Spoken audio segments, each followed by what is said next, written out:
এই শুনছো? এই শুরু করলো এখন। পেছনে কেন ডাকে এরা সত্যি? কি বলছি বেরিয়ে যে যাচ্ছ, ঠাকুর নমস্কার করেছো? ঠাকুর নমস্কার কেন? আরে সকাল সকাল বেরোনোর আগে ঠাকুর নমস্কার করলে দিনটা ভালো যায়। अच्छा। আর ঠাকুরের প্রতি একটু ভক্তি রাখো, সারাটা জীবন ভালো যাবে। ও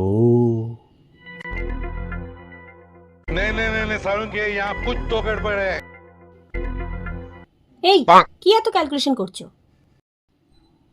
না, মানে আমি ওটাই চিন্তা করছি যে যেদিন বিয়ে করতে গেছিলাম সেদিনও তো ঠাকুর প্রণাম করেই বেরিয়েছিলাম। खूब कष्ट जो बोला। আসো কাছে, রান্না বান্না সব বন্ধ।